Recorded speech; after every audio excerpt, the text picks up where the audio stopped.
Dear Max FM. Dear Max FM with DJ Chili. Dear Max FM. Narito na ang pangalawang kwento na ibabahagi ko sa inyo. Karugtong lamang sa nauna kong na-share sa inyo.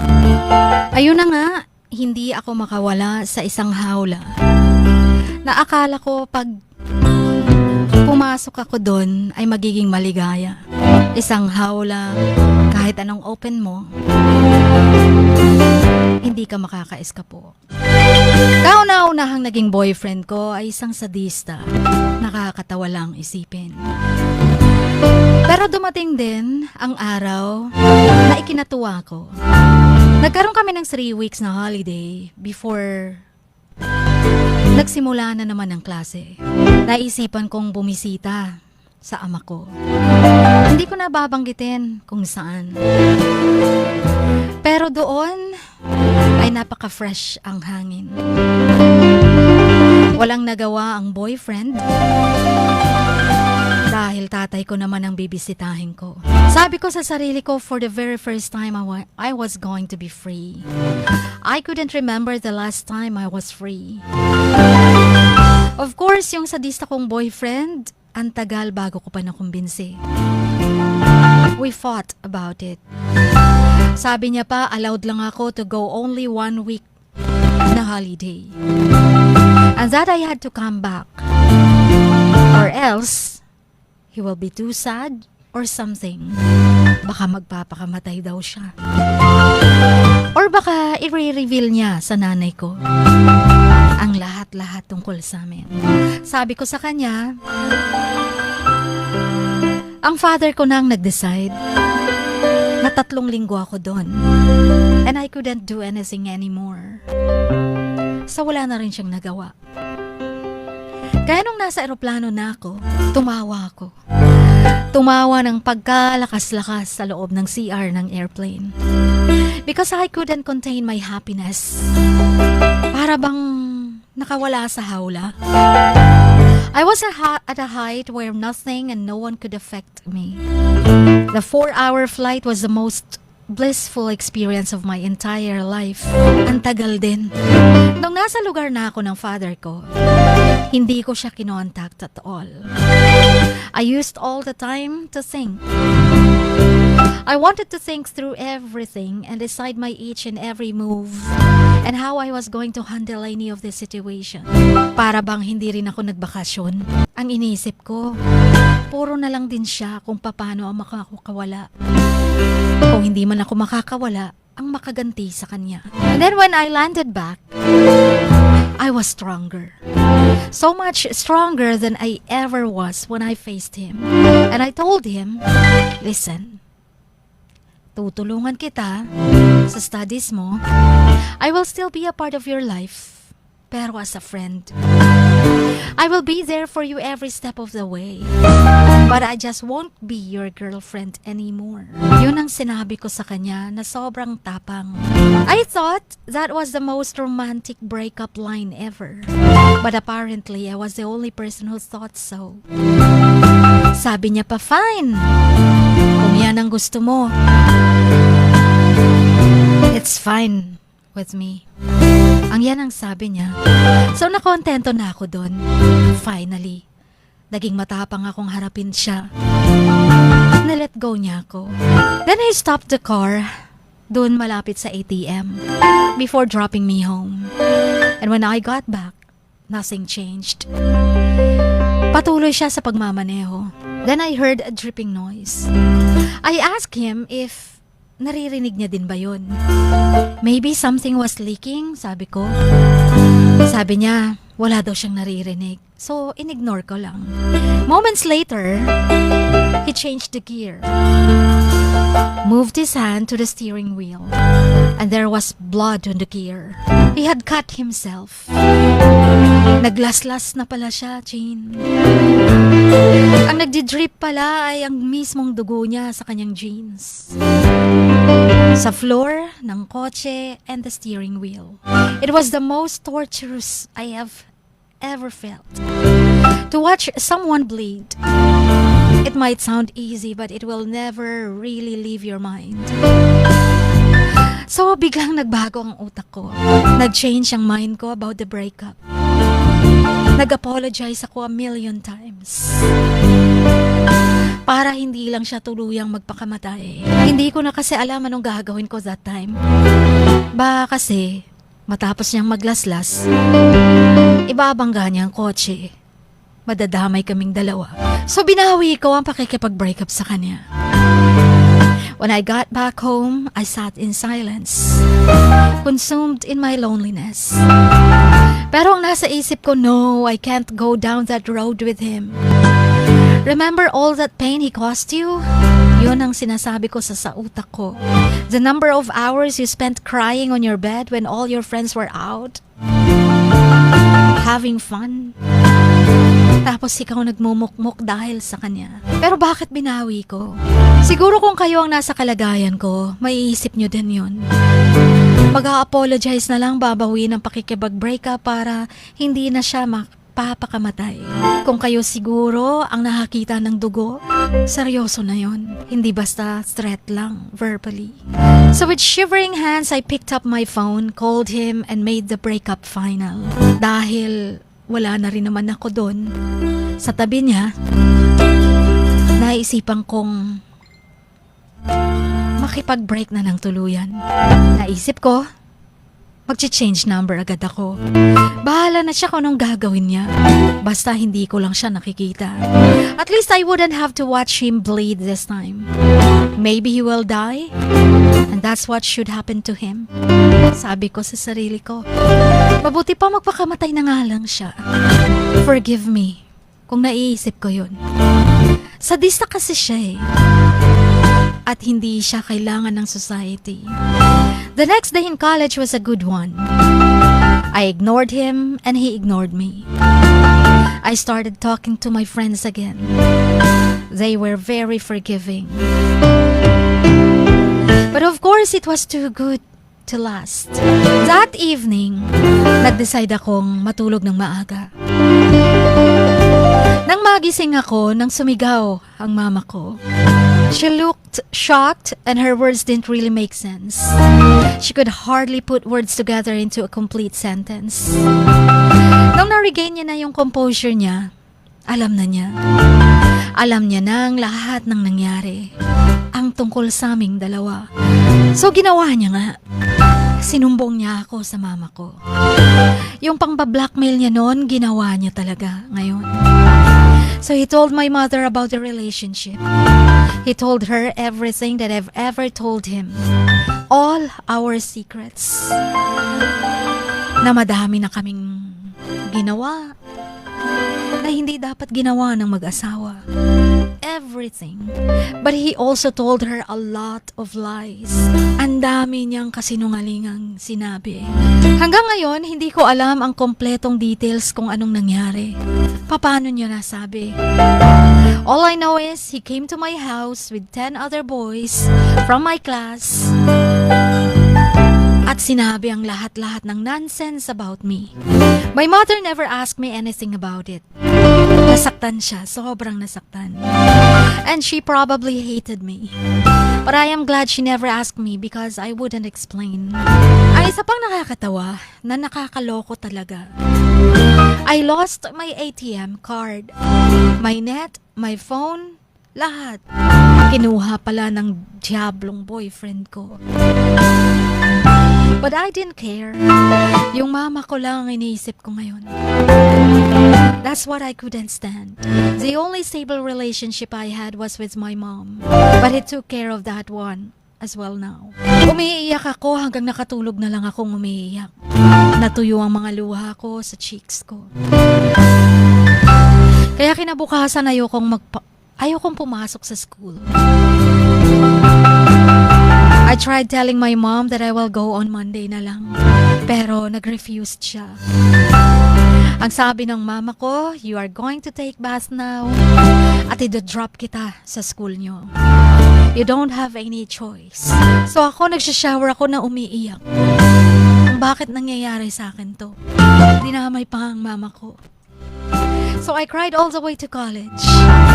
I hated myself, I hated him so much. And I hated my mom for making me do this. I thought she was punishing me for being such a horrible daughter to her. Pero nung dumating kami sa school, pinunasan niya mga luha ko. Pinigilan niya ako sa pag-iyak. At ang sabi niya, I'm glad na iniwang ko ang boyfriend ko nung binlockmail ako. I am proud of you for having the courage to do that. Tama lang na hiniwalayan mo siya. You don't deserve someone like him.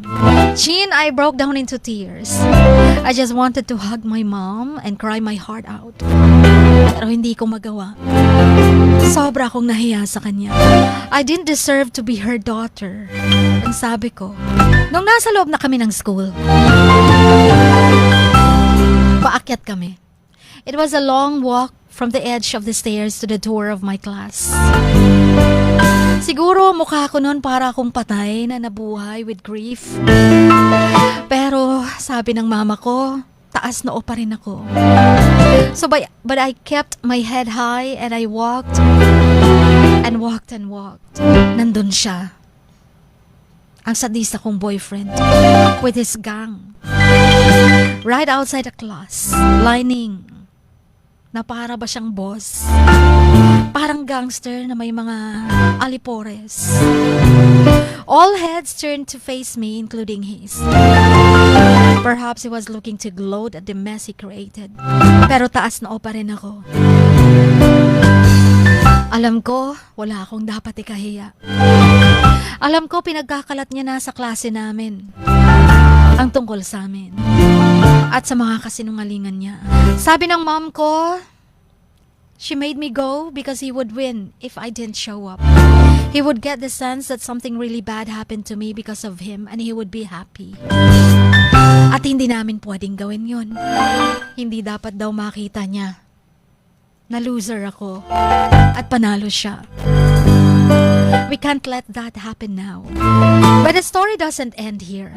May karugtong patuchin. Tsaka ako nasasabihin sa pangatlong kabanata ng kwento ko. I know somebody there makakatulong sa pagbibigay ng payo, ng opinion nyo. Hindi pa tapos ang kwento naming dalawa. Dahil marami na ang nakakaalam ng relasyon namin. And then he spread rumors that I had sex with him for how many times. May mga video pa daw. Pero nagtatapang-tapangan ako dahil andyan ang mama ko. Kahit natutunaw na ako sa kahihiyan.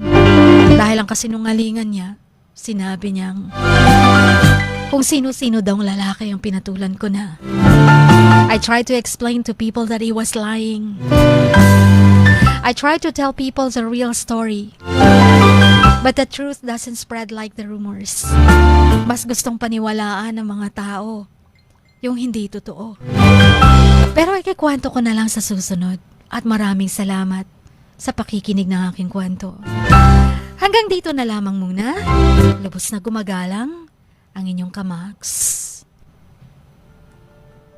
Kara. A few moments later. Okay, anyway, so back to the story ni Sender. So sa Dista, lagi siyang dinedeprive na makipag-usap doon sa first part niya kasi dinedeprive siya na makipag-usap sa mga friends niya. Tapos gusto niya parang kinokontrol yung buhay niya. Tapos nung sinabihan niyang makikipaghiwalay na siya, ganito. Kasi unang-una, 2 months pa lang sila nagkakilala pero nanligaw na nga sa kanya nung hindi niya sasagutin, nasa restaurant sila, nag-start na umiyak, parang gagawa na ng eksena. So nahiya naman siya, para hindi lang mapahiya, di sinagot niya na lang sa ura-urada. Although wala talaga sa plano niya pa, no? Tapos so, ganun ang nangyari, naging sila. So and then nagkaroon ng syempre may nangyayari sa kanila. And then sa Dista pala, chini-change siya, binubusalan siya, pinapalo siya, or maybe more violent pa kaysa dyan, ano. So parang hindi niya na kinakaya yung ganong sitwasyon. So, sinubukan niyang makipaghiwalay, binablockmail naman siya. Ayan. Tapos, eto na nga, itong second part na yun ngayon, yun, pag gusto niya magbakasyon, ayun, nililimit lang siya, etc. Tapos, nung nakipaghiwalay nga siya, naglaslas siya, di ba? Ayan, parang gisreten na siya na, sige, pakamatay ako, etc. Okay, may mga ganyang bagay. So, ayun na nga, naglaslas. And then, nung hindi na siya nagparamdam, yun pala, nawindang na lang siya, pumunta sa bahay at ni-reveal niya lahat. Ginawa niya talaga yung pang-blackmail. Tinupad niya yon, parang gano'n, ano. So, ayun. At marami pang iba. And worst is, may robbery pa, may theft pang nangyayari. May theft kasi nawawala card niya ATM card niya, 'di ba? Napunta sila ng ATM card. Ay, ng ATM doon sa bandang nag-stop, 'di ba? So nawawala yung phone niya, yung net niya, may net pang nakalagay So may mga bagay siyang nawawala. And syempre, parang sino ba naman ang huli niyang kasama that time and etc. So may theft pa nangyayari. So ano mga possible na actions against him na pwedeng i-file, diba? So, kung when it comes to law, syempre, legalidad tayo. Eto na, kasi nandyan ka lang naman na. Okay, ano ang masasuggest mo na gagawin dapat ni Cara? Go ahead, para talaga may laban siya, no? Aside from vowsy. Sige, vowsy, unahin na natin yung vowsy. Okay, go ahead. Disclaimer lang po kasi law student pa naman. So, okay lang. Based on what you have learned. Okay, go ahead. So, sa VAUSI po, ang VAUSI po kasi intended siya to protect women and children against all forms of violence. Yeah. So, meron po tayong mga forms of violence like physical, yun yung pinaka-obvious. Meron din tayong psychological and economic violence. Well, in this case po, pwede po natin siya ma-qualify sa physical violence kasi physical in such a way na sadista kasi yung boyfriend niya and assuming na sinasaktan talaga siya tsaka meron talaga siyang nakukuha physical na psychological violence din. Yes diba? po. And aside from that, yung tama po kayo, na pwede ding psychological violence kasi mental anguish na yung nadudulot sa kanya na ginagawa ng boyfriend niya po. Kasi hindi naman biro na ganun yung gawin sa'yo na pati yung pagbakasyon pipigilan ka. Tsaka nandun na yung fear niya, trauma na siya. So, she's very scared of him. Parang ganun na So, nanginginig na siya and etc. And pwede rin po siyang maningil ng damages under the Civil Code, Article 20 po of the Civil Code. Kasi sinasabi po doon na every person who willingly or negligently causes damage to another must indemnify the latter. Especially yung sa mga nawalang gamit po niya, if napatunayan niya po na siya po talaga yung kumuha. Ayun na yun. Doon na papasok yung theft na. Yes po. Ibang kaso naman po, kung magpa-file siya ng theft, kailangan niya pong i-prove yung mga elements na meron tayo sa theft. I-establish niya muna yung mga elements. Okay. And then, actually, di ba, sabi mo, Article 20 nga ng Civil Code of the Philippines, parang 20, 21, 22, hanggang 24 pa, pwede pa niya ano pa yun Kasi sa 24, nandun pa yung mga, mga intriguing against honor, kasi nagkalat pa siya, nag-spread pa siya ng rumors and all, tapos just to, di ba, may mga, pa siyang ginawa, defamatory words, statements and all, di ba? Okay. And, ano pa? Dami niyang pwedeng ikaso, laban dito sa boyfriend niya. Okay, and then? So far sa facts po na present niya sa letter, yun lang po siguro yung medyo ma-qualify natin sa mga batas na existing. Pero other than that po, pwede naman po siya mag-consult talaga sa isang abogado to exhaust everything, yung kung ano ba talaga yung nangyari kasi broad pa naman po sa atin yung mga nangyari. So general na lang niya allegations. So, so far yun yung pwede na kasi possible. Parang na to hopeless case na parang ganito kasi obsession na yung katapat yung ibang parang psychopath na ba yung kanyang boyfriend? Saya parang hindi na madala sa advice yata to no? So daanin na sa kaso, parang ganun. Kasi mukhang seryosong bagay na to. Hindi na siya pwedeng maglalaslas ba naman tapos nagdi-drip na yung blood and all. So parang, di ba, kung hindi siya sorry kunyari and bawiin ang breakup, baka may mas malala pang nangyari, no? Di ba? Para baka dinamay pa siya aksidente. Sige, pakamatay na lang tayo kung wala namang makikita makikinabang sa'yo, or etc. Ganyan, no? Napakahirap nga naman. So, kung sa ganitong clue atong kay Cara ni story, Vin, ikaw na mayabas na pagka Vin ba? 3 words English. Okay. Ayun. So, yun yung mga pwedeng ikaso ni Cara. But we will see sa third story. Ayan, sa third part ng story niya. Kung ano bang ginawa nila. Kasi parang, it's a blessing in disguise na ginawa niya yung pampablackmail niya at nireveal niya sa mama niya. Otherwise, hindi yung malalaman ng nanay at hindi makakatulong yung nanay sa kanya. Kasi naging matapang siya lalo nung nandyan na may kakampi na siya. Yes, Yeah, may someone to listen, may someone who will listen to her, and then talagang mas matapang yung nanay Daughter ko to poprotektahan Yes. ko, parang ganun no? So heads up ka pa rin. Yeah, wag kang akala mo i-hate ka ng mother mo, akala mo i-criticize ka, mother's love. i-condemn ka, pero ibang mother talaga. Unconditional po. Yes, ayan. So, mabuti na ngayon nangyari na na-reveal. So, dahil andyan na, karamay na niya yung nanay niya. Okay. Anyway, so, kung ikaw naman, personally, Yes. may boyfriend ka, love mo, for example, this time mahal mo, pero sadista pala, obsessed sa'yo, ayaw makipag-iwalay sa'yo, ano gagawin mo? Ako naman po, personally, pag ganyan na po ang case, talagang aalis po ako sa sitwasyon. Kasi tulad niya, hindi po siya umalis agad. So, napunta pa siya sa sitwasyon na mahirap na for her na umalis sa ganung sitwasyon. Kung ako naman, well, ito madaling sabihin, pero logically talaga, pag nakita mo na yung mga sinasabing red flags ng isang tao, ayun nga, we Oo. talked about red flags actually during the first part. Yes. Kasi yung the monster in him, inside Yes him, po. lumalabas na paunti-unti. Yes po. Ayun, oo. So, you mark those red flags kasi hindi naman yan coincident lang Yeah. na successive na talaga nag-appear. So, kung ikaw na babae, alam mo naman na yung tao hindi na nakakabuti sa'yo, umalis ka na sa sitwasyon. Yeah, And kung mawala ka na. yes po, marami pa naman tayong makikita. Kaya, 'di ba? Pero kasi 'di ba from the very very start na sinagot niya. Yes po, doon pa lang Doon pa lang, 'di ba, Doon red pa flag lang na po. 'yun. Yes po. Gagawa ka ng eksena dahil hindi ka Yes po. sasagutin. So doon pa lang, nakakatakot ng ganito Exactly 'yan. po, Ang lalaki, exactly sana po. hindi mo na di pa hala siya mapahiya, 'di ba? Yes. Wag mo nang mong sarili mo na, ay sige sagutin na kita para hindi ka lang mapahiya. Ay, naku. Don't Inilagay enter- mo sarili mo Oo. tuloy dun sa impyerno. Yes po. Don't Oo. enter into love out of pity. Yung gano'n. Yes, definitely. Okay. Anyway, so yun na yun? Yeah. Kakawala. Okay. Alright. Anyway, so more of your messages, or so that would be all?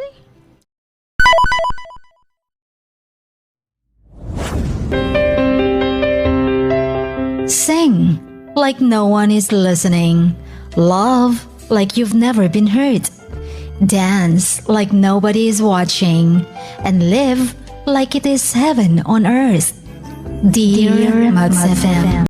Dear Max FM with DJ Chini. Samahan si DJ Chini tuwing 1:00 hanggang 3:00 ng hapon, Lunes hanggang Biyernes sa Dear Max FM. Dear Max FM with DJ Chini. Ipadala na ang sarili niyong kwento, matuto ng leksyon at gawin itong inspirasyon. Dear Max FM with DJ Chini.